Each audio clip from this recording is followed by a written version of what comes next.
Last month, The Daily Wire released a documentary titled What is a Woman?, starring scented candle enjoyer and conservative commentator Matt Walsh. I like scented candles.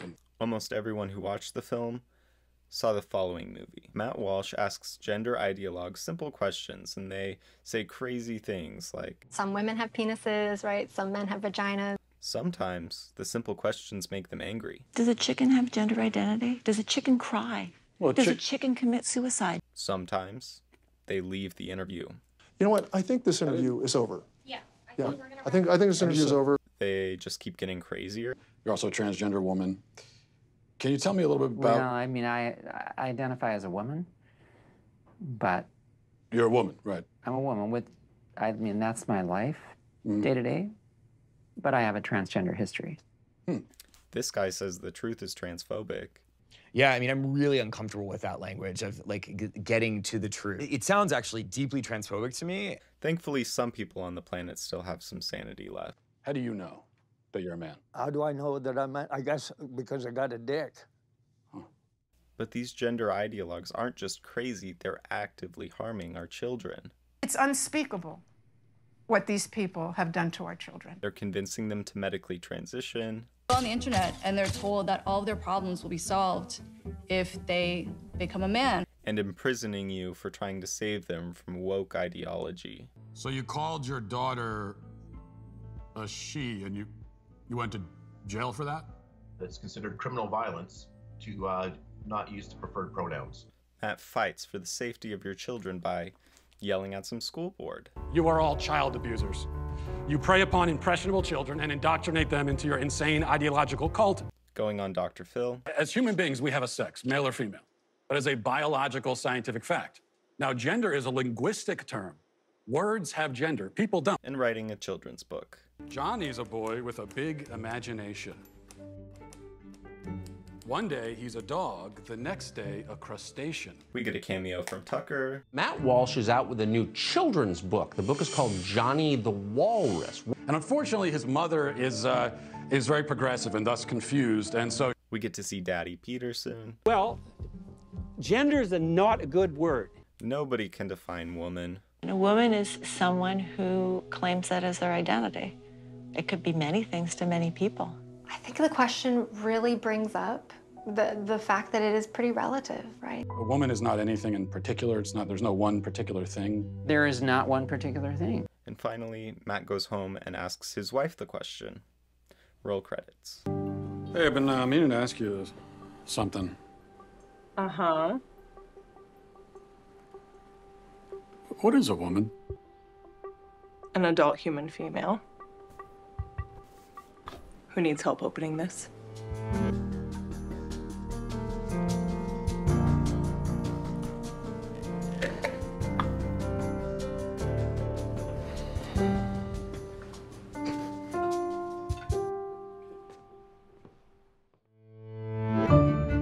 This is, I assume, how most people who watched this movie experienced and interpreted it.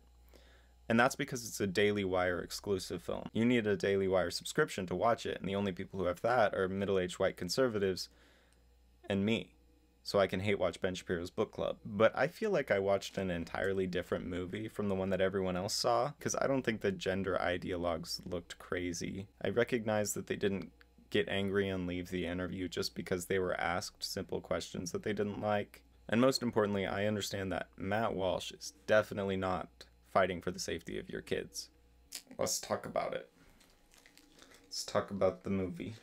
Before we begin, I do want to disclose that I do think Matt is like a genuinely terrible person who doesn't want trans people to exist and does everything in his power to erase them from the earth. We're off to a rough start. In 30 seconds, he gives us a straw man and an ad hominem. But I am going to try and engage with this film in like a fair and honest way. I'm going to start with the interviews with the gender ideologues, the ones that supposedly show them saying crazy, ridiculous things.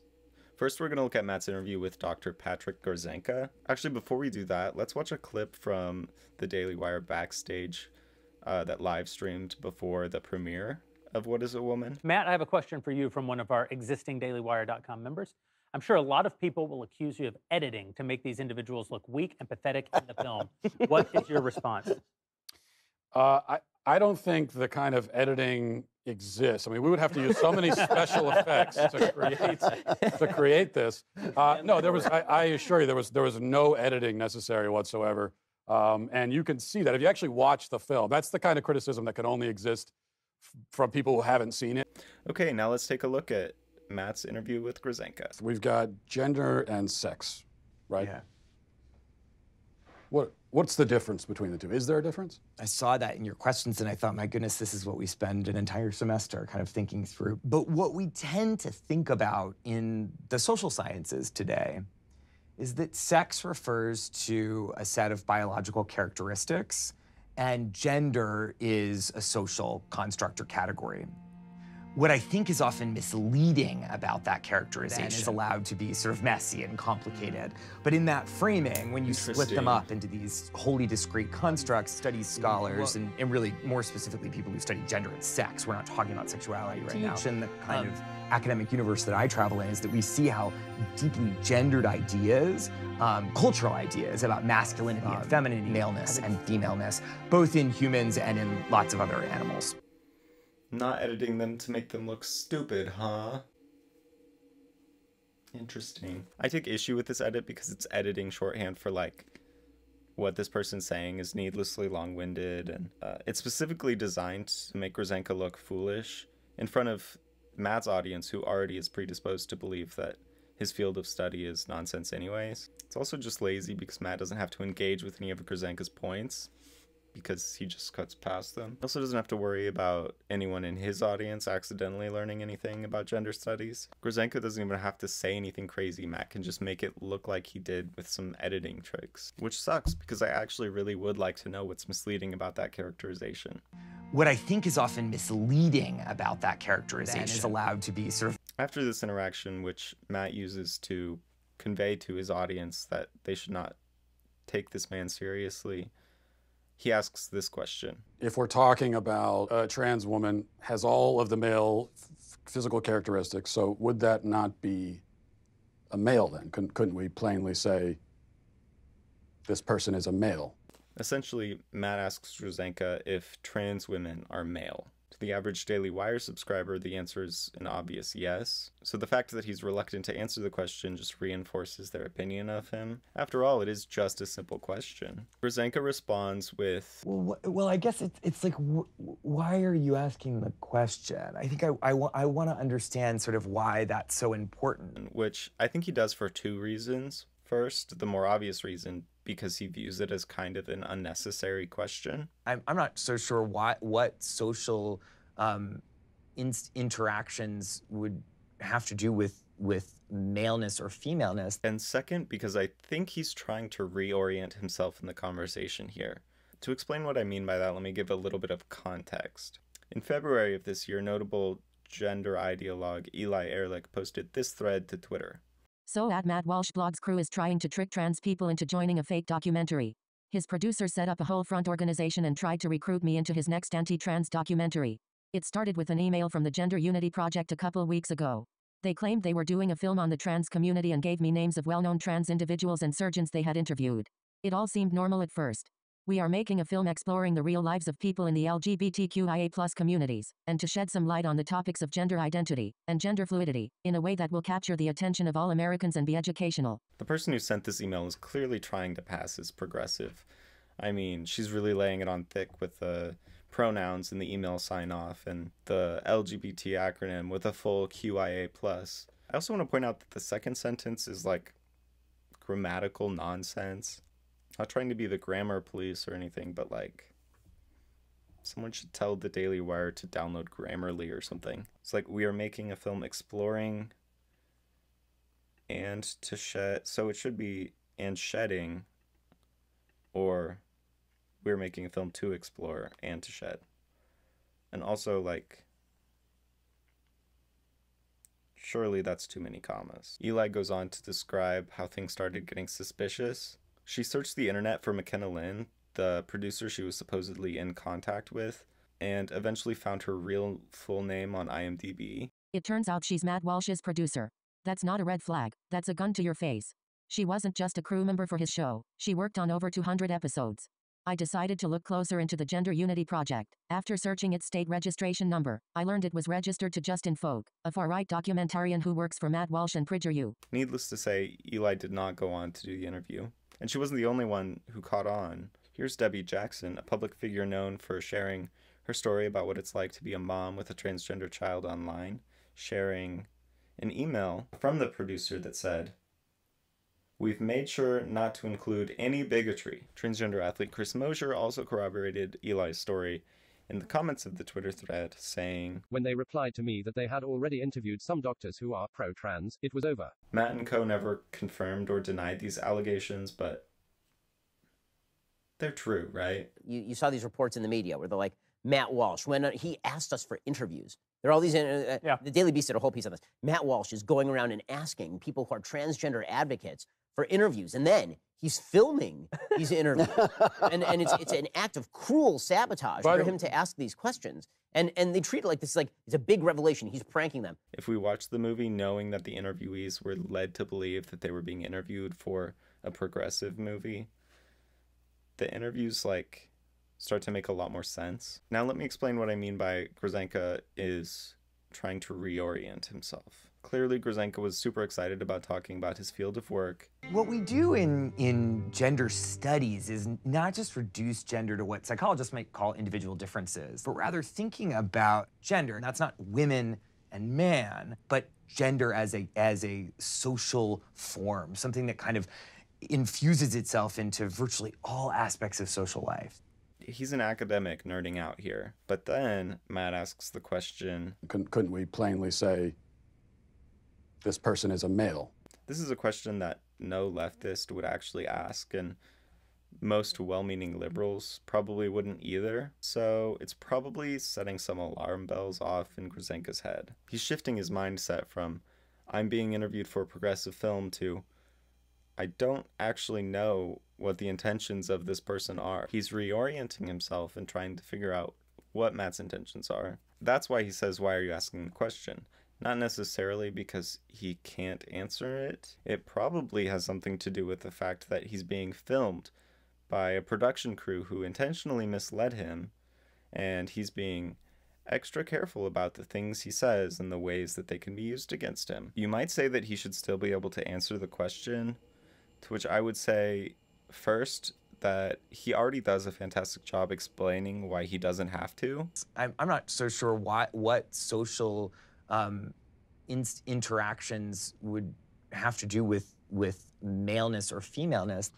Well, you keep bringing it back to, how do you respond in a social situation? But that's what I do. I'm a social scientist. Second, I would say the nuanced answer to this type of question would be something along the lines of, yes, there may be some situations in which it's necessary to distinguish between trans women and cis women in certain medical scenarios because of biological differences, but Grzanka understands that usually when people ask this question, they're not generally concerned with the medical health of trans people. Typically, they're a little more concerned with disrespecting, misgendering, and oppressing trans people, which is why he responds with, because it sounds actually deeply transphobic to me. And if you keep probing, we're gonna stop the interview. Maybe you're not convinced. Maybe you still think Grzanka should have just answered the question.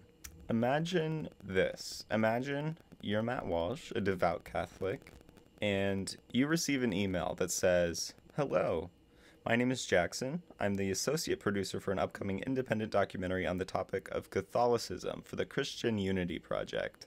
We are making a film exploring the real lives of people in the Catholic and Christian communities, and to shed some light on the topics of scripture and inerrancy in a way that will capture the attention of all Americans and be educational. I'm reaching out to see if you would be interested in being interviewed for the film." First, you think to yourself that his grammar in that second paragraph sucks. But you think it sounds interesting, so you talk back and forth with the producer for a while. He assures you that the film will not include any anti-Catholic bigotry. You show up for the interview and you're asked about the Bible. You're a Catholic, so of course you affirm the inerrancy of Scripture. Then the interviewer quotes Leviticus 20:13. "If a man lies with a man as he lies with a woman, both of them have committed an abomination. They shall surely be put to death." Since you believe Scripture is inerrant, Could we not plainly say that we should kill all gay people? Could we not plainly say that Christianity is a religion of hate and murder? I guess depending on who you are, the answer to that question might be pretty simple. Every single homosexual in our country should be charged with the crime, the abomination of homosexuality that they have. They should be convicted in a lawful trial. They should be sentenced with death. They should be lined up against the wall and shot in the back of the head. That's what God teaches. That's what the Bible says.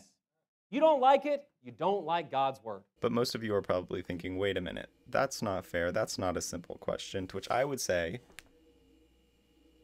yes, exactly. For most Christians, there's a more complicated answer to that question. It has to do with the old covenant being fulfilled through Christ. The old laws and punishments are no longer applicable under the new covenant, etc., etc. But in that moment, when you realize that you've been tricked, lied to, that you're being interviewed under false pretenses, maybe you hesitate to continue engaging with the conversation. You're obviously upset with the turn that the interview took, but you think to yourself, well, at least I got some good points in there towards the beginning of the interview about the difference between the Old Testament and the New Testament. But then the movie comes out and you see this. The relationship between Old Testament law and New Testament ethics is complex, partly because the law has several functions, and partly because fulfillment in the New Covenant, Paul writes to the Corinthians and says, Christ, our Passover, has been sacrificed for us. Not only does the law have a prophetic function, it has a teaching function, so that the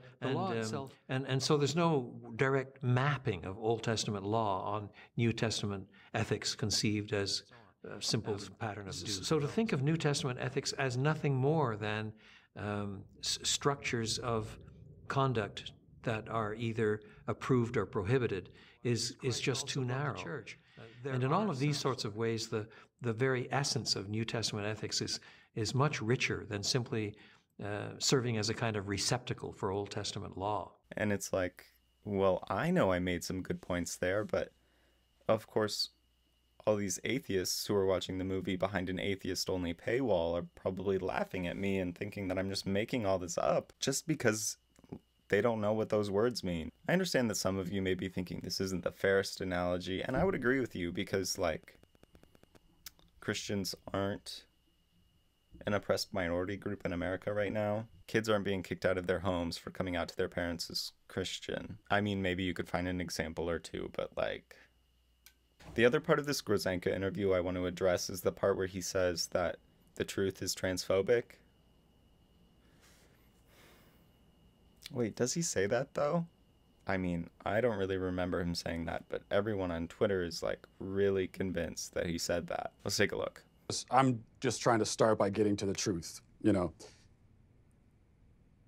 Yeah, I mean, I'm really uncomfortable with that language of, like, getting to the truth. Again, in social life. Why is that uncomfortable? Because it sounds actually deeply transphobic to me. And if you keep probing, we're going to stop the interview. So what he said was, I'm really uncomfortable with that language because it sounds actually deeply transphobic to me. He says that the language Matt's using sounds transphobic, not that the truth itself is transphobic. Surely he said it somewhere in here, though, because, like, everyone on Twitter really just knows deep in their soul that he said this. Well, you keep bringing it back to, you know, how do you respond in a social situation? But, that's what I do. I'm a social scientist. Well, right, but we're in a university. This is a place of understanding truth, isn't it? Or absolutely, we pursue truth, and I'm a social scientist, and that's what I do. But you just said the truth is transphobic. That you would say that if you're saying the truth is that I get to say you're not a man, show me your genitalia, that's transphobic. Okay, so he didn't say it. Matt put those words in his mouth, but Grzanka immediately clarified that that's not what he meant or said at all. He doesn't have a problem with the truth, he has a problem with Matt invoking the word truth in order to justify transphobic actions. It's like if a scientist was conducting unethical experiments on humans and justifying it by saying, oh, I'm just searching for the truth. Do you have a problem with the truth? And I'm sure that Grzanka would say that misgendering someone is unethical. That is what's in contention here. But it's much easier for Matt's audience to hear something that was never said so they don't actually have to engage with any of the points that Grzanka was making. Maybe. I don't know. I don't understand. This seems so obvious to me. Why is everyone on Twitter so stupid? Fans of this movie love the Michelle Forcier interview. And I think that's because they view it as one of the best examples in the movie of crazy person says crazy things. Matt himself describes the clip I'm about to play as one of the most outrageous conversations he's ever had with anybody. Let's take a look at this crazy thing she has to say. Does a chicken have gender identity? Does a chicken cry? Well, Does a chicken commit suicide? Let's Is that chicken biological has organism? an assigned gender, but a chicken doesn't have a gender identity. So we assign female to chickens when they lay eggs?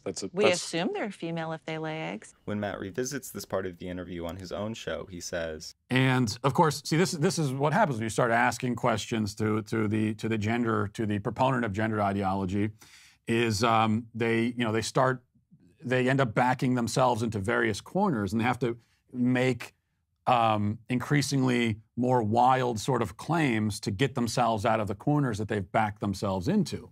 and I can admit that devoid of context, these statements sound kind of silly. So why did she say them? Well, because Matt pushed her there. If I see a chicken laying eggs and I say that's a female chicken laying eggs, did I assign female, or am I just observing a physical reality that's happening in the world? Does a chicken have gender identity? Does a chicken cry? Well, Does a chicken commit suicide? She's not backing herself into corners. Matt is backing her into corners. So he's decided to make a comparison between humans and chickens, and her response is essentially an explanation as to why that comparison is not a useful one. The point is that no, a chicken doesn't have a gender identity.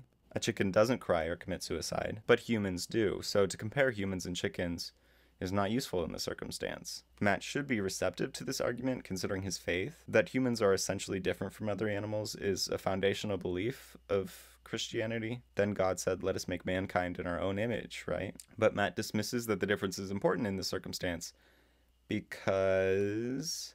Well, does a chicken commit suicide?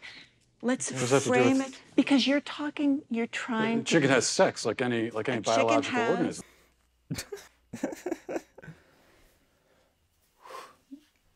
So dumb. Matt's argument for why humans and chickens experience gender in exactly the same way is because chickens have sex like every other biological organism.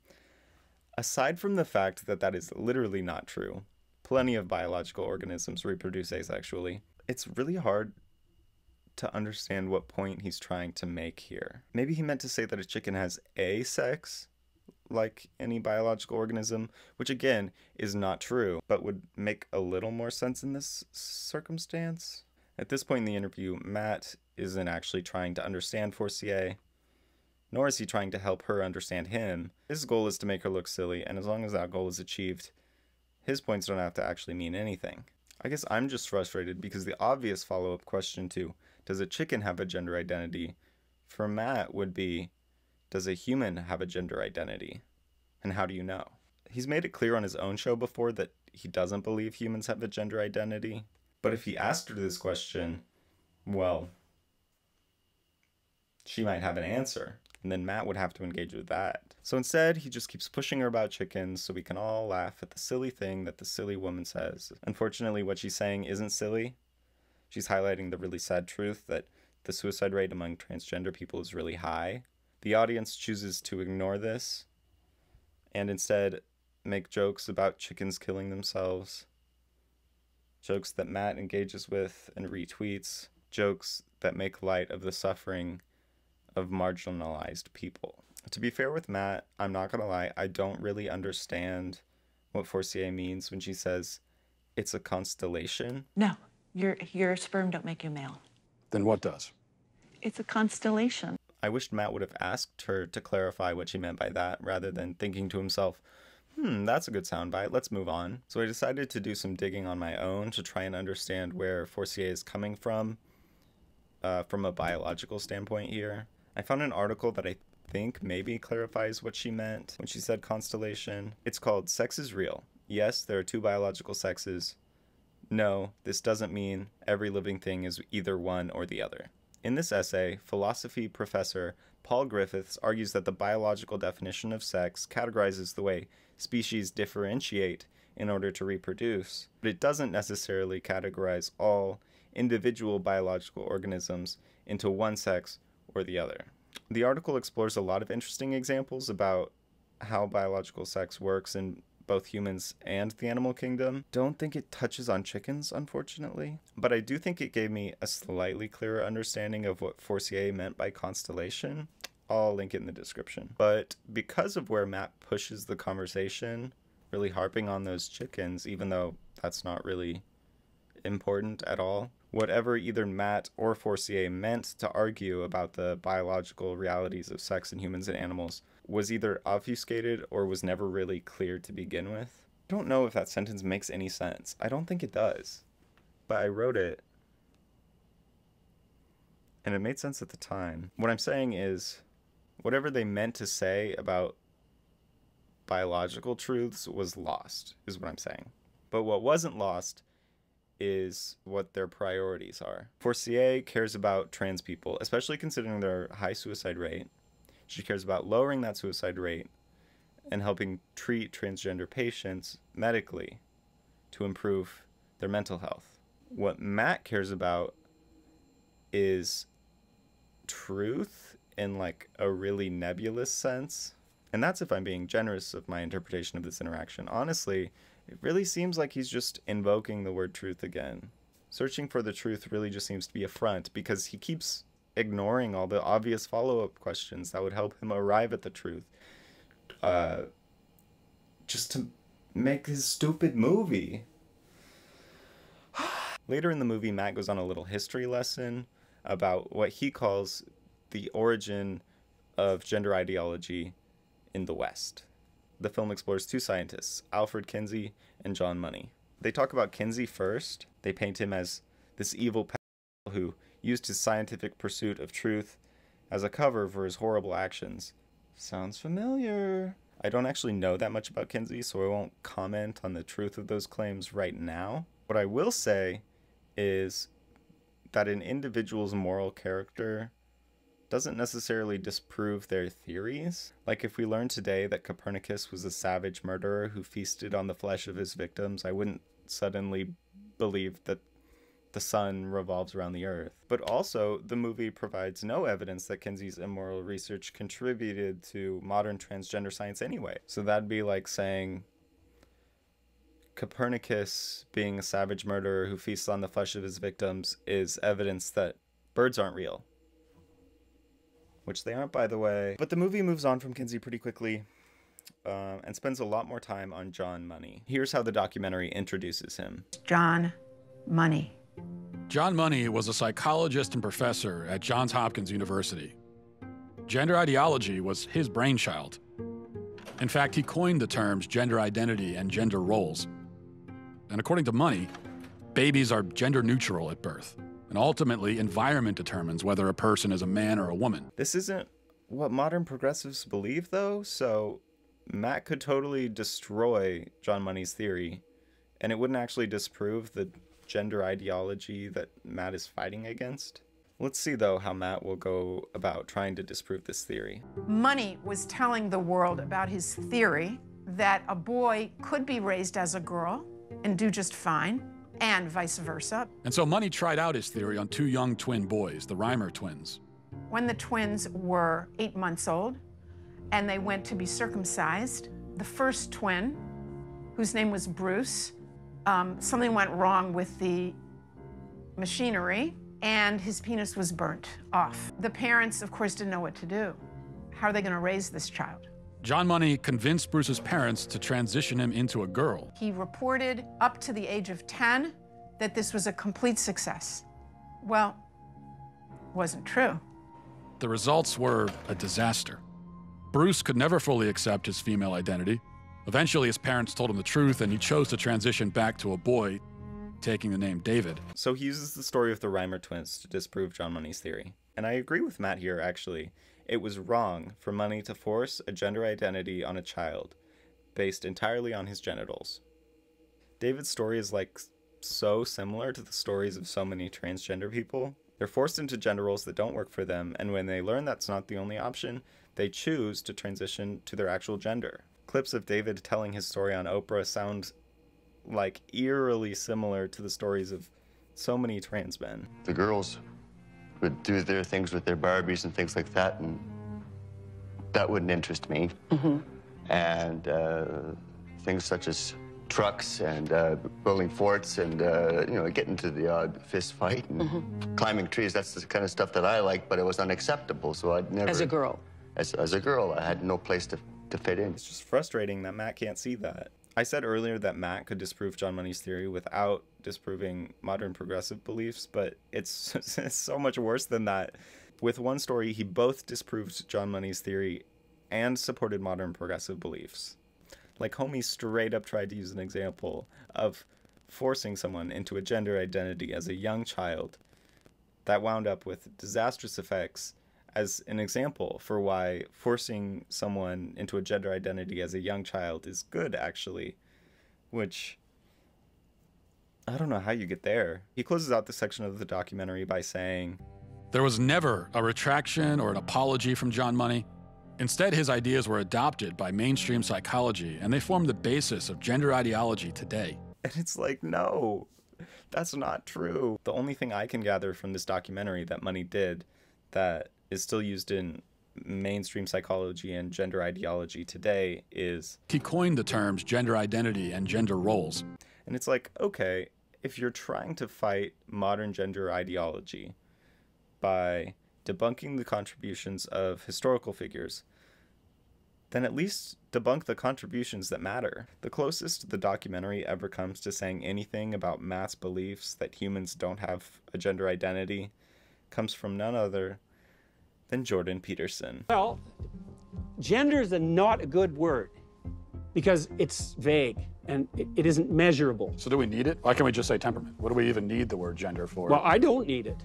Yeah. But what I would say is that people who talk about the diversity in gender are actually talking about diversity in personality and temperament, but they don't know it. Okay, so if gender is not a good word because it's vague and isn't measurable, but temperament is a good word, then that must mean the temperament is not vague and is measurable. So how does Dr. Peterson measure temperament? It seems he prefers a personality test called the Big 5 Aspects. So I took that test online. Here are my results. In purple here is neuroticism, which the test describes as the primary dimension of negative emotion. So that's pretty devastating for me. I may never recover. Anyways, this personality test bases its results on the self-reported responses to prompts about the test taker's personality, like rarely feel blue, am quick to understand things, gets angry easily, which is interesting because one of Matt's major issues with modern gender ideology, I'm going to stop doing this every time I say modern gender ideology because I say it so much because it's just what Matt says he's fighting against. It doesn't make sense. It's so vague, and what he really means is trans people. He's fighting against trans people, but I'm going to keep saying modern gender ideology for Matt's sake, really. But I'm going to stop doing this because it's annoying. Which is interesting because one of Matt's major issues with gender ideology is that gender is based on self-perception and self-report. And this test clearly bases its results on the self-perception and self-report of the internal realities of a person. So in what ways exactly is temperament clear and measurable that gender is not? Like, they're measured in the same way. It's the same. I don't understand. When I say stuff like I don't understand, like, I'm not sure if I should cut that out. When Matt responds to people on the internet, he's always like, oh, I can tell you don't understand because you're stupid and you're a coward and a child abuse. Like, no, Matt, I don't understand you. I don't understand why you're so stupid. That's what I was saying. All right, I said I would keep my ad hominems to a minimum. Based on his conversation with Forcier, Matt really seems to think that observable physical realities are the most important part of this conversation. He, of course, ignores the studies that observe the physical realities of transgender people's brains, that brain activity and structure in transgender adolescents more closely resembles the typical activation patterns of their desired gender. But no, Daddy Peterson said, gender bad, temperament good, so gender bad, temperament good. My script just says, come up with better transition here. We're transitioning not like that. I'm cis, unfortunately. Ooh, speaking of, that's a good point, Jackson. You are cis. Let's hear what some transgender people had to say about this movie. Blair White. Hey, Blair. Slay. So Blair White reviewed this movie, and she had some things to say. So the first interview of the movie is with gender-affirming therapist Gert Comfrey.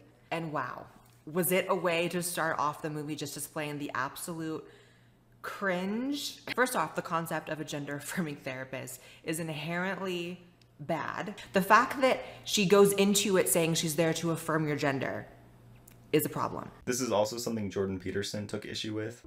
There's no such thing as a gender-affirming therapist. That's a contradiction in terms. Why?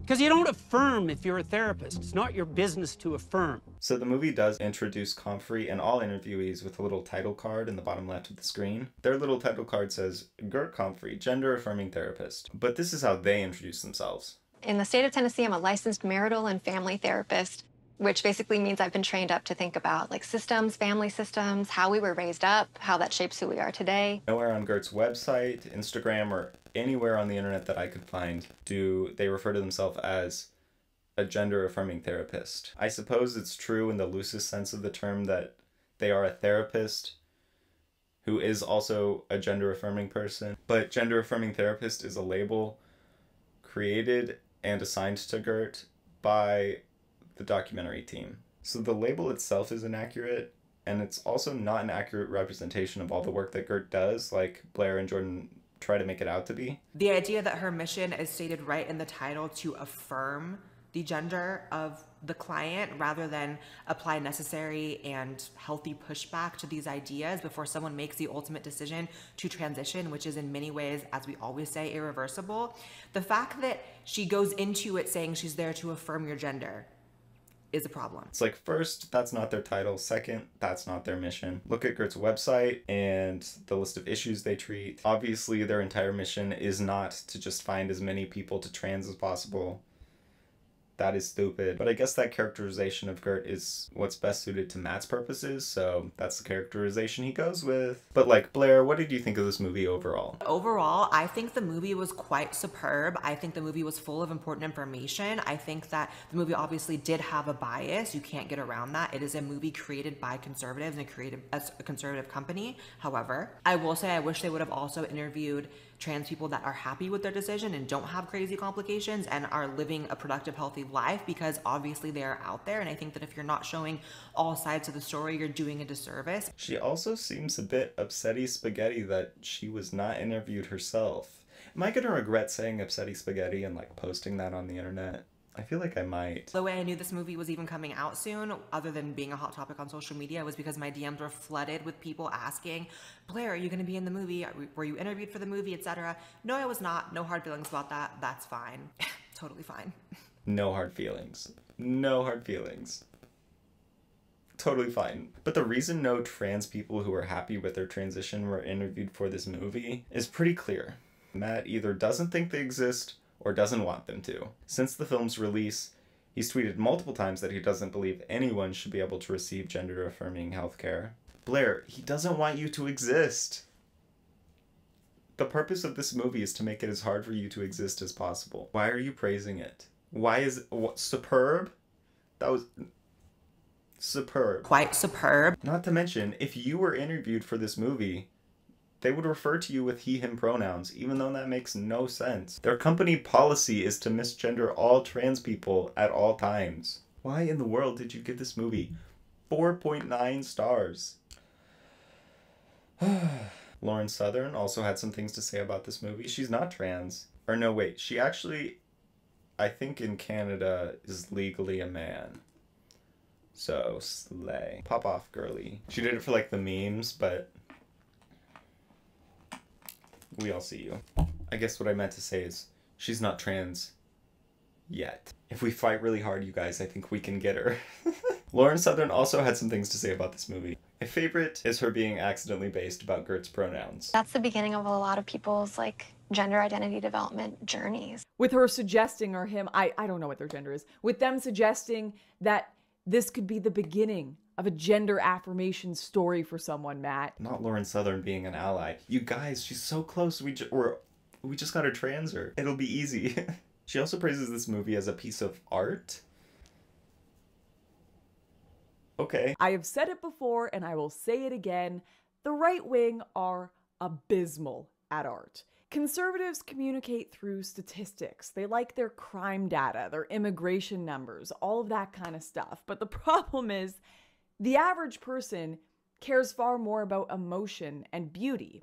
And the onus is on us, autistic conservatives, to learn their language, not just dismiss them with comments like, facts don't care about your feelings, because truth be told, their feelings don't care about our facts. So, according to Lauren, conservatives typically love statistics and numbers. They love studies and data. But this is art.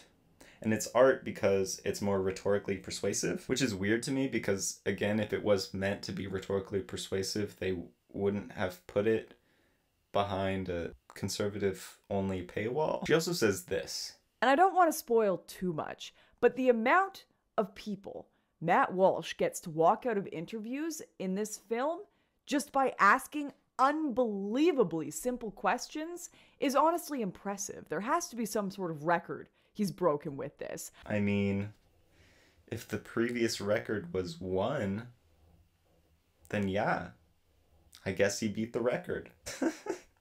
It's literally 2. 2 people walk out on him. Lauren shows one example in her video of a politician walking out of his interview. This is also the example of someone walking out that was used, I think, in the trailers or like the previews leading up to the film's release. And like it or not, retaining a positive public image is just part of the job of being a politician. So I don't think it's that shocking that when a Democrat learns that he's been tricked into participating in a transphobic documentary, he decides to excuse himself from that situation. Don't know why we're shocked. The other time Matt gets walked out on, it's literally just a street interview. This is actually a genuine mistake. I am sorry I even came up there. Which is not the context that Lauren was talking about here. I can't tell if Matt just has like an insane, intimidating aura in person, or if all of these full-grown-ass politicians, academics, and adults genuinely have never had their beliefs questioned in their life. So to clarify, 1 politician and 1 adult walked out on interviews with Matt. To be fair to Lauren, 2 academics, 1 professor and 1 medical professional, both threatened to walk out on the interview, but as far as we can tell, based on the documentary, they didn't. Again, they only threatened to leave once they realized that they had been tricked, you know? It's just frustrating because I want to be able to say that Lauren is lying here, but the most definitive thing she said was that the number of people that walked out on him was impressive. And I don't know. Maybe 2 is just a really impressive number to Lauren. Okay, but what do progressives think of this movie? YouTuber Jamie Rains, who goes by Jammy Dodger on the internet, reacted to the trailer when it came out. He had a few things to say. Transitioning saves lives. Fact. Transitioning improves well-being. Fact. Detransitioning is highly unlikely. Fact. Okay, interesting. Finally, some statistics. Some of that data Lauren Southern told us that conservatives love so much. And Matt reacted to Jamie's video too, so let's see what Matt has to say about these studies that he's bringing up. Today we have another case of a daily cancellation inception where we respond to somebody responding to me. In this case, it's Jamie Rains, who Wikipedia tells me is an English YouTuber with over 900,000 subscribers, a research psychologist and LGBT advocate. Rains has a PhD in psychology and has disturbingly... What is a woman? From the Daily Wire, which I think I've heard of, made by somebody or involving...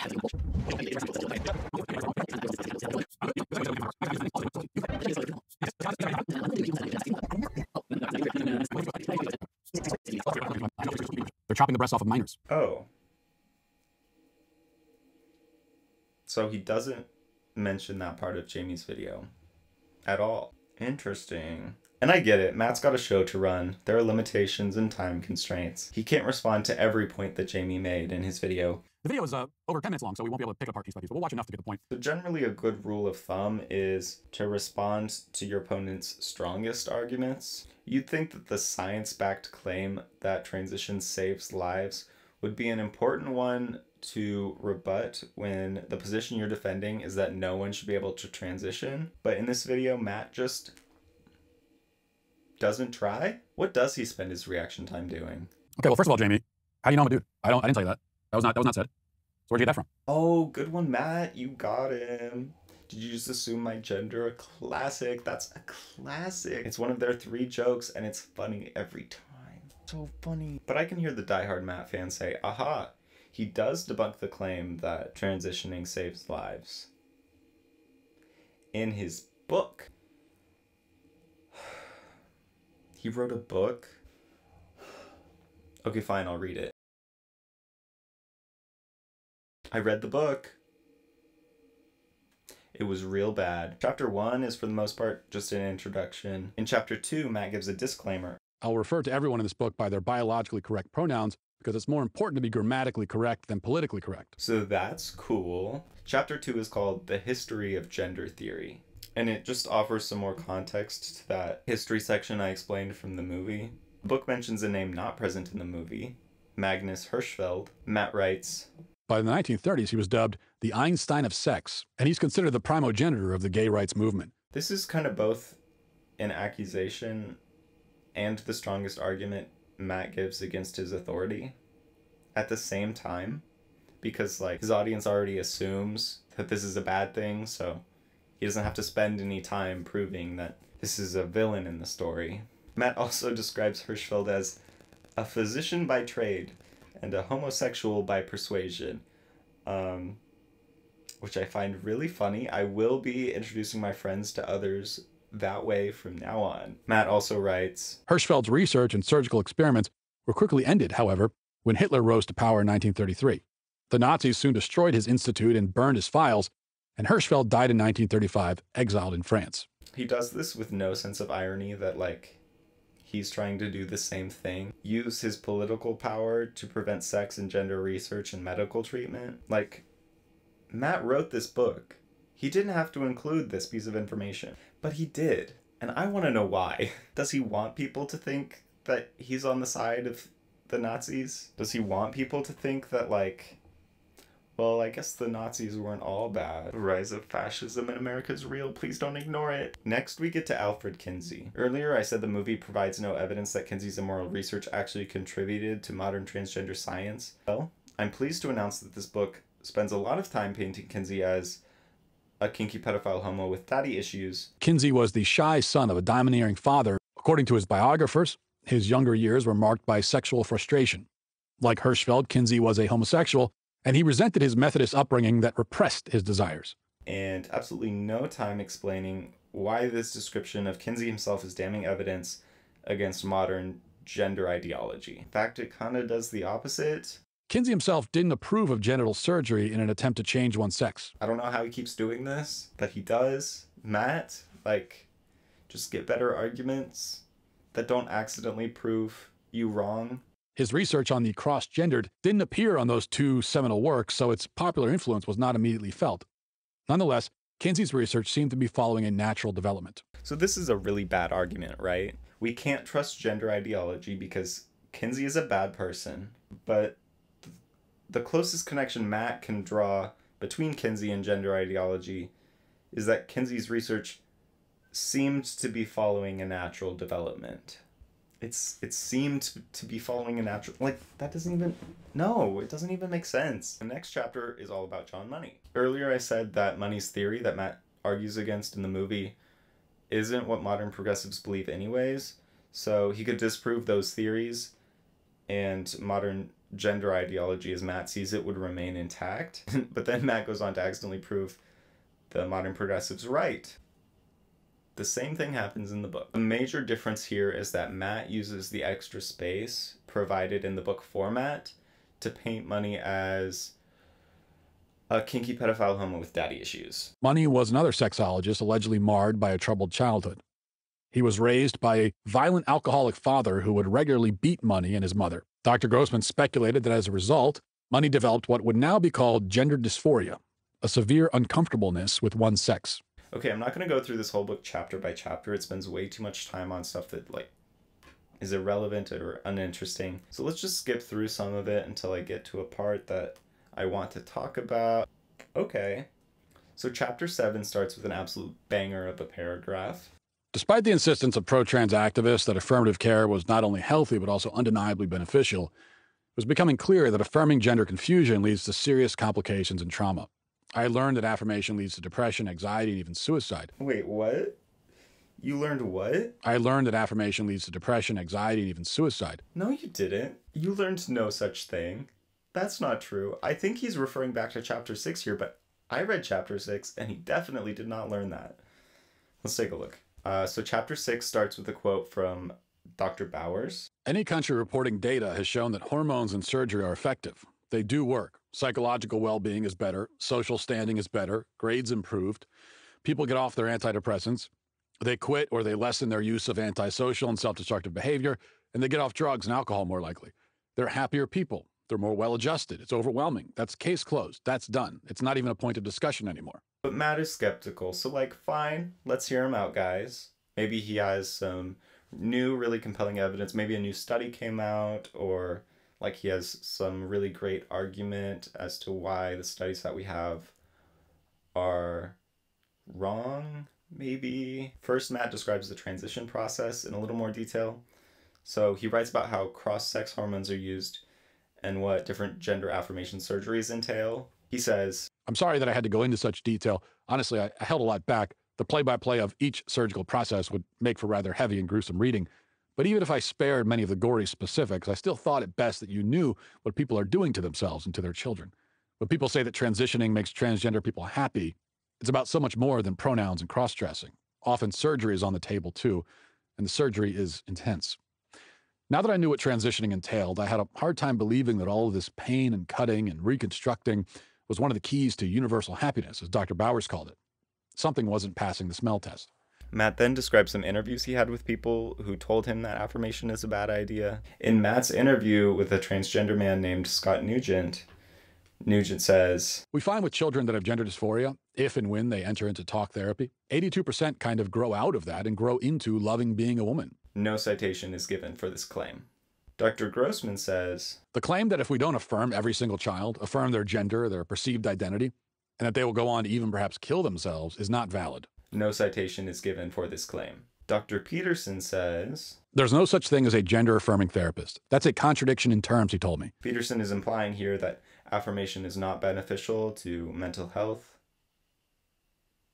No citation is given for this claim. But you guys, here's my favorite part. I love this chapter so much. Matt writes, all this made a lot of sense. Affirmation seemed like the completely wrong way to approach therapy. But it didn't change the fact that the studies Dr. Forcier and Dr. Bowers alluded to seemed to have a clear correlation. No affirmation equals high suicide risk. Then I remembered a quote attributed to Nobel Prize-winning economist Ronald Coase. If you torture data long enough, it will confess to anything. Okay, so the first time I read this, I was like, okay, now Matt's going to explain like why the types of studies he's talking about are misleading, and why they don't actually prove affirmation is beneficial. But he doesn't. Literally, his argument is all analysis of transgender suicide data is flawed because affirmation seems like the wrong approach to me. It's so funny. Isn't your boss the facts don't care about your feelings guy? Like, it doesn't pass the smell test. I know it's wrong because it doesn't pass the smell test. Okay, the closest he gets to trying to debunk the claim that affirmation is helpful comes in the following paragraph. The truth is, those with gender dysphoria have roughly the same rate of suicide as youth with other mental health conditions. They aren't exactly unique. That being said, the pro-trans side is correct on something. Gender-confused people who aren't affirmed in their gender identity are at a high risk of suicide. But the inverse is also true. Gender-confused people who are affirmed in their gender identity are also at a high risk for suicide. That's because people with gender dysphoria trend towards suicide no matter what. Okay, and he finally cited something. Let's see what it is. When I downloaded this study, I titled it Supposed Proof That Affirmed Trans People Commit Suicide at the Same Rate as Non-Affirmed.pdf. So let's take a look. The study is called Suicidality in Clinic-Referred Transgender Adolescents, and I'm disappointed to report that this study has absolutely nothing to say about whether affirmation lowers suicide rates. It does discuss predictors of suicidality among the transgender population. They studied 9 possible predictors of suicidality: clinic, birth assigned sex, year of assessment, age at assessment, full scale IQ, parents' marital status, parents' social status, poor peer relations, and the sum of all other behavioral and emotional problems. You'll notice that none of these things say anything about affirmation. This study couldn't possibly be cited to prove that suicidality is of affirmed trans people is equal to suicidality of non-affirmed. The last sentence in the paragraph, that's because people with gender dysphoria trend towards suicide no matter what, must be what the citation is supporting. The rest of the paragraph is just full of claims that remain completely unsupported. It's all just conjecture, but Matt feels like it's true. So there you go, must be true. Let's take a look at actual data on the effects of affirmation on the suicidality of trans people. Transgender and non-binary youth who reported gender identity acceptance from at least one adult had 1/3 lower odds of reporting a past year suicide attempt, and acceptance from at least one peer was also associated with lower odds of a past year suicide attempt. Overall, 42.3% of the sample reported a suicide attempt, and 26.3% reported misusing drugs or alcohol to cope with transgender-related discrimination. After controlling for age, race, ethnicity, sex assigned at birth, binary gender identity, income, education, and employment status, family rejection was associated with increased odds of both behaviors. Odds increased significantly with increasing levels of family rejection. Our findings provide evidence that social inclusion, social support, gender-specific support from parents, identity documents, protection from transphobia or interpersonal violence, and undergoing medical transition have the potential for sizable effects on the high rates of suicide ideation and attempts in trans communities. Affirmation is statistically proven to reduce suicide rates of transgender people. Multiple studies have confirmed this. But beyond that, some studies have found that socially transitioned trans children who are supported by their family showed no elevations in depression and slightly elevated anxiety relative to population averages. They did not differ from the control groups on depression symptoms and had only marginally higher anxiety symptoms. Socially transitioned transgender children who are supported in their gender identity have developed mentally normative levels of depression and only minimal elevations in anxiety, suggesting that psychopathology is not inevitable within this group. Especially striking is the comparison with reports of children with GID. Socially transitioned transgender children have notably lower rates of internalizing psychopathology than previously reported among children with GID living as their natal sex. In other words, socially transitioned children who are affirmed have lower rates of suicide and depression than pre-transition children with gender dysphoria. Now, if you've seen What is a Woman, you might remember that Scott Nugent said, "We have studies that said that medical transition helps mental health with kids. They've all been retracted, modified, changed." And I remember that too. So I looked into it, and this study actually did have a content correction published in 2018, 2 years after the study was originally published. This correction reads, "An error occurred in the article titled Mental Health of Transgender Children Who Are Supported in Their Identities, published in March 2016. The error was on page 5, paragraph 1. The original text says this, and it was corrected to this." Let's play Spot the Difference. I'll give you 5 seconds.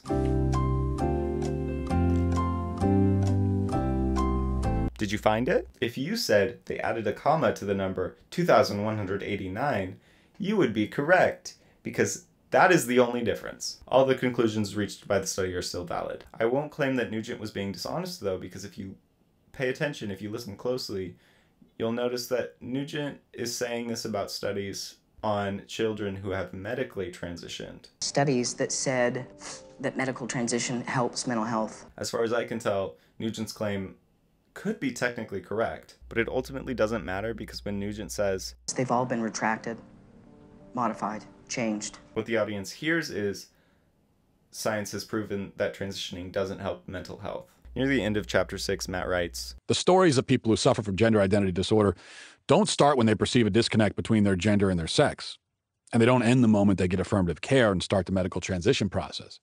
These stories have endings, and the endings don't always fit the pro-trans narrative that I was being told." So let's hear it, Matt. The tale of the person suffering from gender dysphoria that blows the lid off the pro-trans narrative. It made me think of one troubling story I never saw through to the end. Whatever did happen to the Reimer twins from that John Money experiment? Oh, oh no, not this again. Matt, stop. You're embarrassing yourself. This doesn't prove the point that you think it proved. I promise, just stop while you're only really, really far behind. David Reimer. How did things work out for him? Is he doing well now? No, she said heavily. Unfortunately, the trauma that he and his brother and his entire family went through left deep scars. His brother died of an overdose when he was 38. Then David committed suicide a few years later. I'll say it again for those of you that missed it the first time. David Reimer had an identity forced upon him from a young age based on his genitals rather than his internal sense of gender identity. Having to grow up as a girl certainly had lasting negative impacts on his mental health. But this story does not support your position the way that you think that it does. That's the end of chapter 6, which leads right into that quote at the beginning of chapter 7 that I read earlier. I learned that affirmation leads to depression, anxiety, and even suicide. So, like, Matt did not provide any evidence for this claim that affirmation leads people to suicide, unless he's counting the David Reimer story, which I think is what he's doing. But David's gender as a child was not affirmed. That was the issue. Anyways, the rest of chapter 7 is also full of BS. I want to focus specifically on the section with the subheading, Hormones Do Not Improve Happiness. It would at least provide a silver lining if these hormone therapies improved happiness in spite of all the side effects. But of the 2 main studies that evaluated the effects of puberty blockers on mental health, one found absolutely no improvement, and the other only found extremely marginal improvement. The first study he references, short-term outcomes of pubertal suppression in a selected cohort of 12 to 15-year-old young people with persistent gender dysphoria in the UK. That's not a complete sentence. My bad, you guys. That is not a complete sentence. Is. I'll add is in there. The first study he references is short-term outcomes of... Okay, that's a really long title for a study. You get it. This study had a very small sample size. They studied 44 patients for 1 year of treatment. They only studied 24 after 2 years, and then they were down to only 14 after 3 years of treatment. So it's true that they did not find statistically significant improvement in mental health in this study. The second study he references also has a somewhat small sample size of 70. Matt continues. Dr. Forcier rejected the idea that hormone therapy fails to help patients, citing specifically the Jack Turbin study of 2020 that reportedly showed that transgender adolescents who had access to puberty blockers were 70% less likely to commit suicide. The only problem is that study is a crock too. The study was done online by a pro-trans lobbying group, and only 11% of the 3,494 respondents had actually received puberty-blocking drugs, an exceedingly small sample size. 11% of 3,494 is 384, by the way, so now we know that Matt's threshold for exceedingly small sample size is 384, which is interesting because the 2 studies that he said were the main 2 studies on this issue both had smaller sample sizes. Also, I'm really starting to wonder whether Matt read this study himself, because only 11% of the 3,494 respondents had actually received puberty blockers is straight up just not true. The study says that only 89 people, or 2.5% of respondents, had access to puberty blockers as a child. So Matt Walsh was either outright lying to me, or he had never read the study himself. The only time the number 11 comes up in this whole study is in the discussion of how far patients had to travel to receive puberty blockers. So I don't really know where this 11% number came from. If his point is that the sample size is too small, you'd think that he would go with the smaller of the numbers, 89 or 2.5%. So I'm just left wondering why he presents this information inaccurately. At this point, the only answer I can think of is pure incompetence. Matt continues. Even then, this pro-trans funded survey still found that while 58% of those people who didn't receive puberty blockers planned to commit suicide, so did 55% of those who did receive puberty blockers. Not that that difference matters much, considering the sample population for that question was only 89 people. He gets the 89 number correct here, so let's assume that 89 is the sample size that he takes an issue with, not the 384 number. But again, the 2 studies he cited as the main studies on this issue both had even smaller sample sizes than this. Also, the study was not done online by a trans lobbying group. The raw data was collected by the National Center for Transgender Equality via a survey in 2015, but that data was studied and interpreted by qualified scientists and researchers. It was then peer-reviewed and published in an academic journal. Basically, you have to be an extremely radical conspiracy theorist to believe that all the individuals who work on these studies are intentionally misleading the public and lying. Which, like, if that's you, go for it, but at least admit you believe a radical conspiracy theory. Stop pretending that your position is rational in any way. I would also add that Matt hyperfixates on puberty blockers during this section, even though the subheading is hormones do not improve happiness. Now, I could be wrong. I'm not trans, so let me know if I'm wrong about this, but puberty blockers wouldn't necessarily help mental health as much as cross-sex hormone treatment would anyways. Like, if the issue is gender dysphoria, and puberty blockers just prevent the body from developing misaligned sex characteristics further, then you would expect puberty blockers to prevent mental health from worsening, but not necessarily improve mental health. I would expect that the mental and emotional health of people suffering from gender dysphoria to improve the most after hormone replacement therapy. So, does Matt look into any studies on that? A few paragraphs later, he writes, Finland, once an early adopter of medical transitioning for adolescents, also found that transitioning failed to improve mental health outcomes. Here he cites a study called Adolescent Development and Psychosocial Functioning After Starting Cross-Sex Hormones for Gender Dysphoria. I searched long and hard, but I could not find a way to access this study online for free. To purchase access to the whole thing would be like $60, and unfortunately I blew my whole budget for this video on a subscription to the Daily Wire. But at least it came with this cool Tumblr. There's nothing in it. Anyways, I haven't read the full study, but I have read the abstract, so let's look at that. Purpose: to assess how adolescent development progresses and psychiatric symptoms develop among transsexual adolescents after starting cross-sex hormone treatment. Materials and methods: retrospective chart review among 52 adolescents. Only 52? Kind of a small sample size, don't you think? Retrospective chart review among 52 adolescents who came into gender identity assessment before age 18, were diagnosed with transsexualism, and started hormonal gender reassignment. The subjects were followed over the so-called real-life phase of gender reassignment. Results: those who did well in terms of psychiatric symptoms and functioning before cross-sex hormones mainly did well during real life. Those who had psychiatric treatment needs or problems in school, peer relationships, and managing everyday matters outside of home continued to have problems during real life. Conclusion: medical gender reassignment is not enough to improve functioning and relieve psychiatric comorbidities among adolescents with gender dysphoria. Appropriate interventions are warranted for psychiatric comorbidities and problems in adolescent development. Remember, Matt's claim that the study supposedly supports was transitioning fails to improve mental health outcomes. What it seems the study actually found was that treating gender dysphoria doesn't alleviate psychiatric comorbidities. Comorbidity means the patient has multiple psychiatric conditions. Essentially what the study found is that the treatment of gender dysphoria doesn't necessarily help other psychiatric conditions that a child might have. So like children who transition might still need separate treatment for like depression or behavioral issues or learning disabilities. From what I can tell based on the abstract, the study did not find that transitioning fails to improve mental health. And it certainly does not support the position that people shouldn't be able to transition if they want to. And that's all that Matt has to say about the effectiveness of hormone replacement therapy. At least the only thing he says that he tries to support with scientific evidence, presumably because that's the only study that can be presented in a way that appears to support his position at all. Let's look at some more studies, just for fun though. Overall findings provide clear evidence that hormone replacement therapy is associated with improved mental health outcomes in female-to-male transsexuals. The results suggest that most transsexual patients attending a gender identity unit reported subclinical levels of social distress, anxiety, and depression. Moreover, patients under cross-sex hormonal treatment displayed a lower prevalence of these symptoms than patients who had not initiated hormonal therapy. The present study suggests a positive effect of hormone therapy on transsexuals' quality of life after accounting for confounding factors. Hormonal therapy was an independent factor in greater self-esteem, less severe depression symptoms, and greater psychological-like dimensions of quality of life. Our results suggested that untreated patients suffer from a higher degree of stress and that attachment insecurity negatively impacts stress management. Initiating the hormonal treatment seemed to have a positive effect in reducing stress levels. Patients treated with cross-sex hormones reported less psychiatric distress. Therefore, hormonal treatment seemed to have a positive effect on transsexual patients' mental health. Results indicate that testosterone treatment in FDMs is associated with a positive effect on mental health on measures of depression, anxiety, and anger.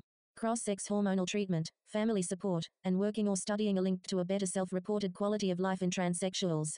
A marked reduction in psychopathology occurs during the process of sex reassignment therapy, especially after the initiation of hormone therapy. Findings suggest that testosterone treatment resulted in increased levels of psychological functioning on multiple domains in transgender men relative to non-transgender controls. Hormone-based interventions and surgery were followed by improvements in body satisfaction. The level of psychological symptoms and the degree of body satisfaction at baseline was significantly associated with body satisfaction at follow-up. All of these studies and many more were compiled in a list by Cornell researchers. This website is a literature review of, as described in the overview, all peer-reviewed articles published in English between 1991 and June 2017 that assess the effect of gender transition on transgender well-being. We identified 55 studies that consist of primary research on this topic, of which 93% found that gender transition improves the overall well-being of transgender people, while 7% report mixed or null findings. We found no studies concluding that gender transition causes overall harm. So what does Matt have to say about all this evidence? It's like really stacking up against him. When the media and the pro-trans side cite a study proving their ideology, don't believe any of it. Not even have a healthy amount of skepticism, not even do your own research, just like straight up, don't believe it. Legit, just ignore all the studies. Just ignore them. Pretend they're not there. Don't listen to it. I'm going to leave the link to this Cornell site in the description so you can go and read all these studies on your own. Not all of them are free online, but all of the abstracts are. And a lot of them you can read the full texts online for free as well. So don't just take my word for it, and really don't just take Matt's word for it. Like, go read them for yourselves. And this list was published in 2017. Lots of research has been done since then. Just like, go do your own research. Don't listen to Matt. He doesn't know what he's saying. No, he does. He's lying on purpose. Maybe he really believes it. I don't know. Maybe you're thinking, okay, maybe medical transition is helpful for trans adults, but won't someone think of the children? These studies were all done on adults, and didn't Scott Nugent say that all studies on the effects of medical transition of children have been redacted or modified? Alert, alert, new study just dropped. Okay, actually it came out in January this year, so Matt had plenty of time to like include it in his documentary or his book, but he didn't.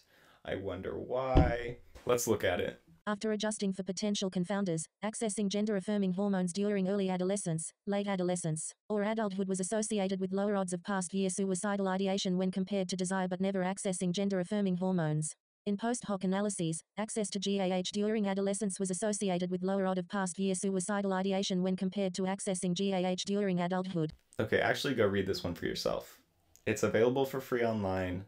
And I'm tired of looking at studies. If Matt genuinely believes that all of these studies are a result of corrupt researchers, then we have to ask ourselves what their motive is. His answer, of course, is money. Not John money, like, I'm talking cash, baby. Talking dollar bills. Matt writes, I asked Dr. Bowers earlier how much her surgeries cost, just to get a ballpark sense. The cost of a vaginoplasty, for example, is... Wait a minute. What?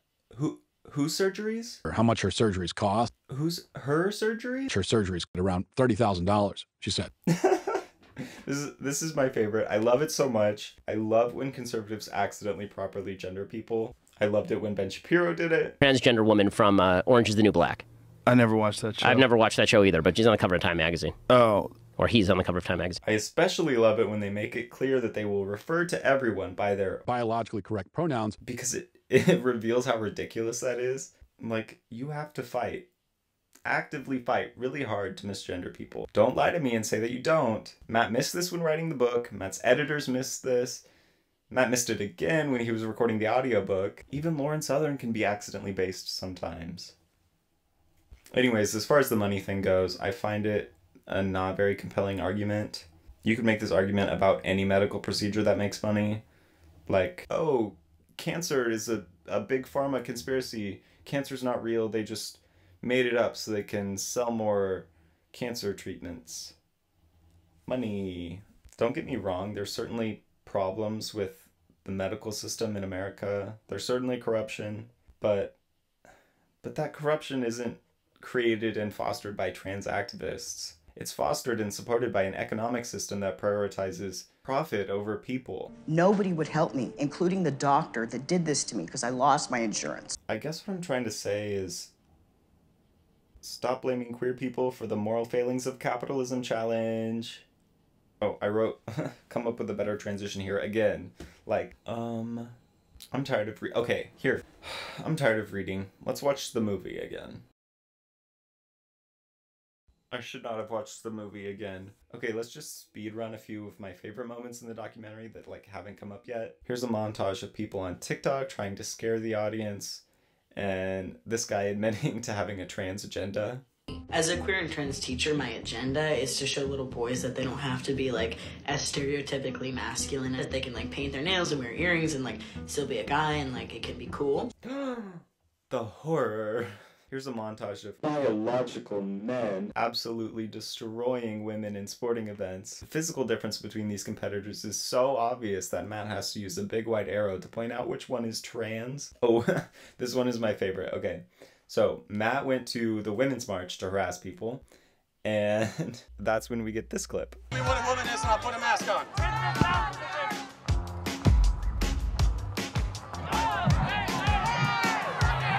The guy barely touched him, but Matt's security guy's like, it's my time to shine. The trans agenda works hard, but Matt's security guy's hero complex works harder. Overall, I don't think this movie does much well. It doesn't present any arguments that would be compelling to anyone who doesn't already agree with the film's conclusions. There has been some discourse about how much this movie matters. Some on the left have argued that because it's behind a paywall, it isn't going to reach anyone who doesn't already hold these views, and that in the end it won't have much impact overall. In the Leftovers podcast, Ethan Klein and Hassan Piker get into kind of an argument about how popular the movie was. They're like doing Google Trend searches to figure out how it compares to other movies. During that discussion, Hassan says this. They have a lot of money, and they definitely pump out this agitprop. And they're just entrenching people, you know. They're just arming the sick, twisted freaks that really care about this stuff with talking points so they can be sick, twisted, annoying little debate perverts. Ultimately, and I agree with Hassan that this is one of the few things that the movie actually does accomplish. It's kind of representing a shift of gender-critical talking points into mainstream political discourse. Matt straight up tells his audience that they should be using the talking points presented in this movie to engage culture. Jeremy Boring calls it the equipping of the saints. One of the things that we're hearing from people is, well, are you preaching to the choir, especially if it's behind the paywall and all that? And we've already kind of responded to that. But this idea that the choir doesn't need to be preached to, I kind of reject. I mean, the choir's in the church too, right? We're going to ignore them. And I actually think that that's one of the most important things that we can do is sort of equip people who are nominally, at least on our side, with some basic tools to go out and engage with these things. Equipping of the saints is an actual calling. Unfortunately for Matt, his saints are kind of stupid. I should stop saying that. I should stop using that word. Unfortunately for Matt, his saints are not good at presenting arguments. Here's one in the wild. What is a woman? Someone who associates with traits typically associated with the female sex. Who identifies as what? Like, he takes the exact line that Matt uses in the movie, even though it doesn't apply here because the person he's arguing with did not give him a circular definition. Person who identifies as a woman. But what are they identifying as? As a woman. But what is that? As a woman. Do you know what a circular definition is? But it's the only argument he knows, so unfortunately it's the one he has to go with. Who identifies as what? What are those traits? To define womanhood based on those traits would be, as Grzanka said, an essentialist definition. Well, because you're seeking what we would call in my field of work an essentialist definition of gender. I think it sounds like you would like me to give you a set of biological or cultural characteristics that are associated with one gender or the other. A type of definition that isn't used because it's really difficult, if not impossible, to give a list that includes all women and excludes all non-women. You're not asking simple questions in an effort to have a genuine conversation, and you and I both know that, so don't play stupid. Pop off. I am not playing stupid. I am stupid. Wait, I am asking simple questions to have a genuine conversation. Why wouldn't I question your worldview when it's incoherent? Now, what is a woman? Someone who identifies with social traits typically associated with a female sex. Who identifies as what? Okay.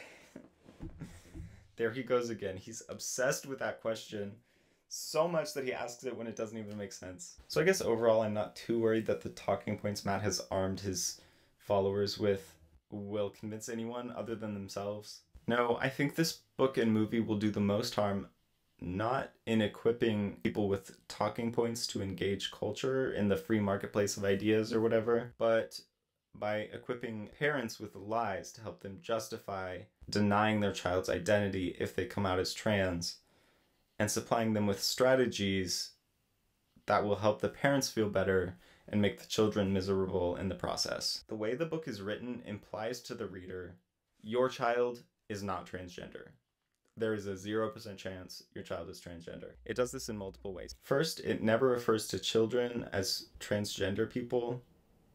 It rarely refers to adults as transgender people. Instead, Matt uses the term gender confused. So if your child comes to you and says they think they're transgender, they're not, they're just confused. Second, it implies that people become trans because of troubled upbringings. There's a reason why the book spends so much time implying that Alfred Kinsey and John Money were queer or believed the things they did because they had daddy issues. It's an attempt to reassure parents that as long as you have a good relationship with your child now, as long as you support traditional gender roles, as long as you support traditional family values, your child cannot possibly end up being queer. That's also the reason why he goes on long rants like this one. I saw that outside of the infinitesimally small portion of the population that experienced gender identity disorder from an extremely young age, those who experienced gender confusion later in life had some sort of brokenness in their homes. It wasn't a 100% rule, but it happened too often to ignore. Most of the time, it was that the parents were divorced. Sometimes there was abuse. Other times,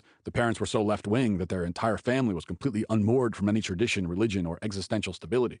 Rants that are fully unsupported by any semblance of facts or data, and are only supported by the blind hope that they're true because otherwise, good Christian parents might have to deal with their children being trans, which it seems is Matt's biggest fear. Third, it implies that everyone who expresses gender nonconformity as a child will outgrow it if you're a strict enough parent. The book leans heavily on the myth of rapid onset gender dysphoria as proof that you, the parent, definitely understand your child's internal sense of gender identity better than they do. If your child comes to you and says, I think I'm trans, you get to say, but you've never said this before. You've always identified strongly with your birth sex, without considering the fact that maybe they only acted that way because you, the parent, expected and enforced it. Throughout the book and movie, Matt tells the stories of several parents of transgender children. Of gender-confused children. The movie tells the story of a man in Canada who was arrested for publicly misgendering his transgender son. In an anonymous phone interview, Matt asks, What's your message to parents who are trying to cope with this? The first thing is to tell parents that they're not alone.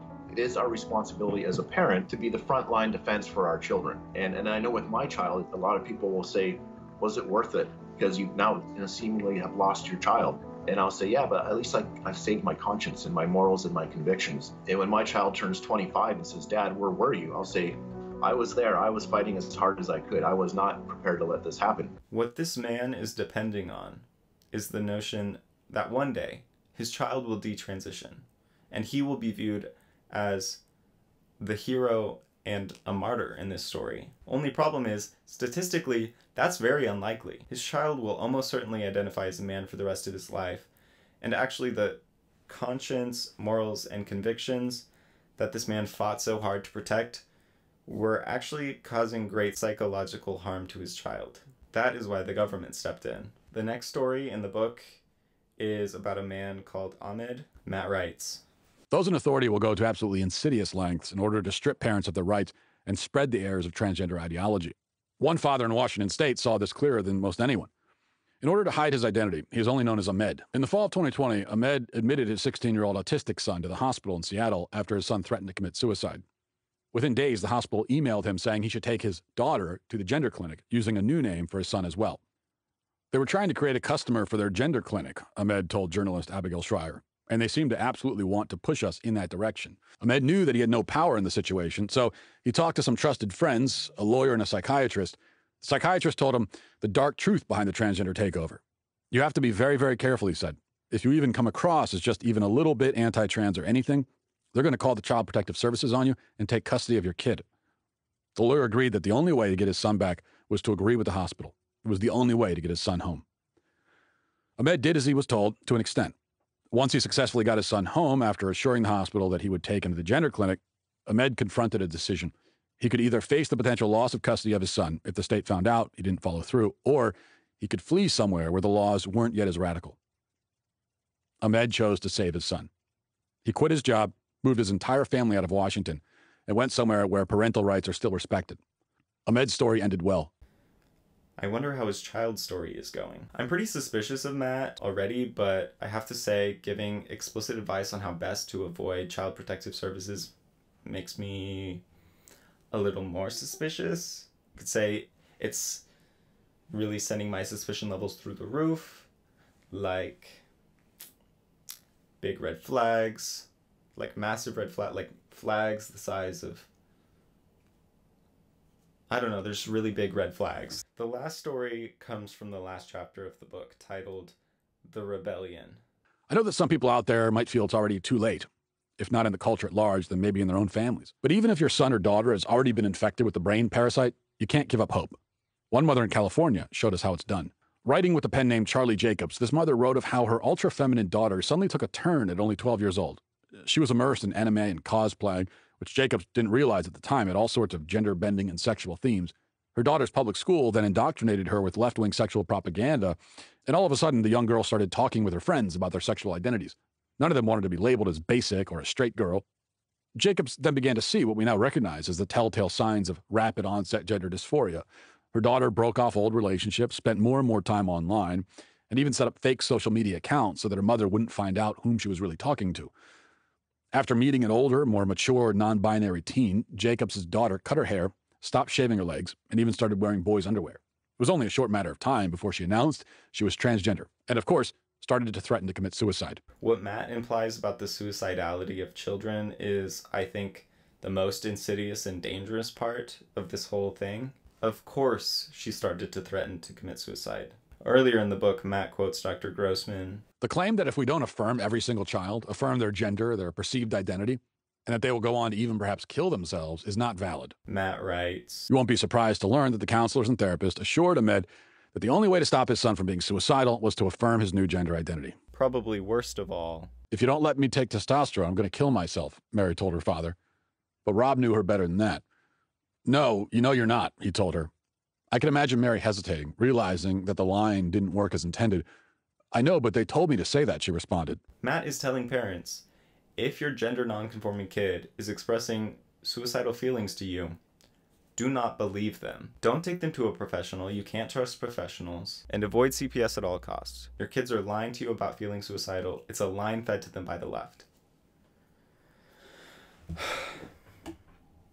It was only a short matter of time before she announced she was transgender, and of course, started to threaten to commit suicide. Eventually, Jacobs got the passwords to her daughter's real social media accounts. Almost everyone her daughter was talking to was a stranger. People were sending each other sexual videos. Children were discussing erotica, including subjects like incest and pedophilia. They talked about the sex change surgeries they wanted to get. Older girls were coaching younger girls how to sell nude photos of themselves for money. The dark underbelly of the sexual revolution had infested this young girl's life through her phone. Here's the thing.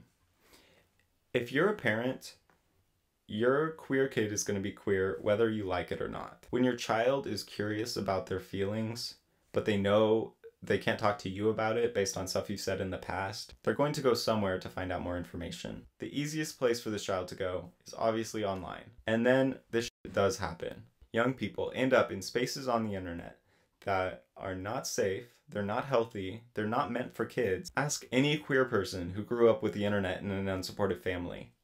They will tell you stories. This is not an issue of trans people being inherently oversexual or pedophilic. This is an issue of suppression. Also, anime and cosplaying do not turn you trans. That is so stupid. That's when Charlie Jacobs went nuclear.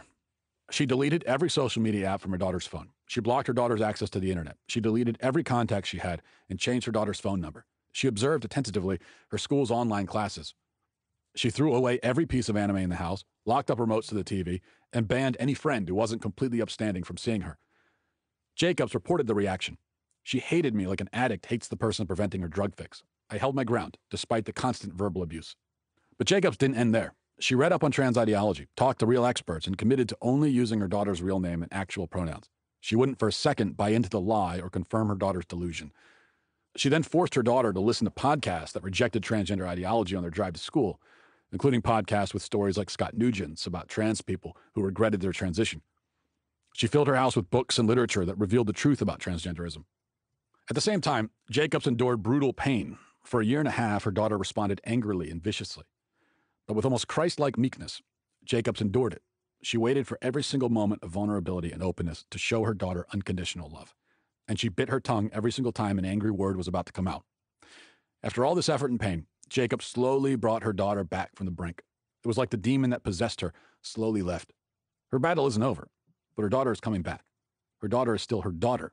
And in a world like the one we live in today, that means something. Just really sad Jacobs is supported as a hero for declaring psychological warfare on her child. Meanwhile, her child is condemned as a delusional addict. And after a year and a half of torment, Matt can only think of Charlie Jacobs' feelings. Who cares how the child is feeling about being forcibly separated from all their friends, or how it might feel to have your mother fill the house with books intellectualizing the disgust and hatred of trans people. And in the end, it didn't even work. Her battle isn't over, but her daughter's coming back.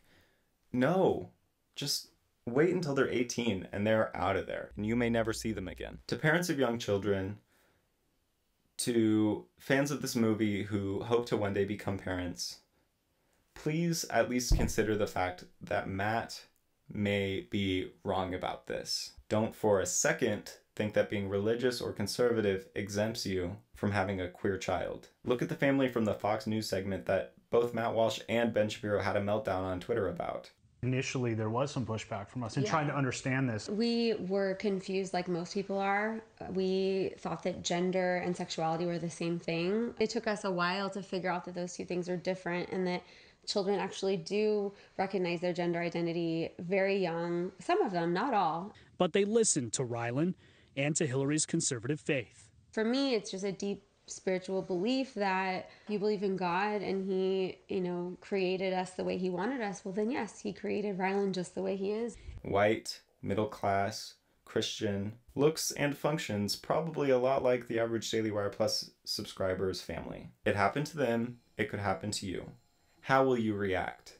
The Daily Wire recently announced that they're closing in on 1 million subscribers to Daily Wire Plus. Dr. Grossman's conservative estimate for how many people have gender dysphoria is anywhere between 1 in 30,000 people and 1 in 110,000. So the number of parents who watched this movie or read this book who will have a transgender child probably won't be very high, but it's not going to be zero. And if this is the only resource a parent had on trans issues, what have they learned? That their child has been deluded into mental illness by their commie elementary school teachers, that the only way to treat it is to avoid talking about it, to avoid medical professionals, and no matter what, if your child says they're suicidal, to not believe them because they're emotionally blackmailing you. This is dangerous and harmful misinformation. Do not fall for it. If you want more information about the dangerous lies being spread to susceptible parents by gender-critical people online, I recommend Kaylin Conrad's 3-part series on gender-critical Facebook groups called Inside a Cult. I'll link those below. The question, what is a woman, is the rhetorical trump card for Matt's audience. When I say trump card, I don't mean when they play it, they automatically win the debate. I mean, when they play it, they can morally justify their own behavior in the name of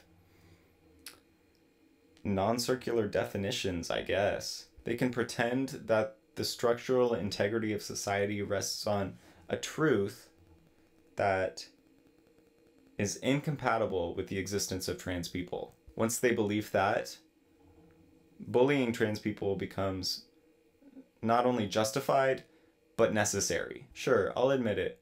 A woman is a person who identifies as a woman is a circular definition. You got me. But it's also a super practical one, and it's one that's not causing harm to people. So I'm going to keep using it.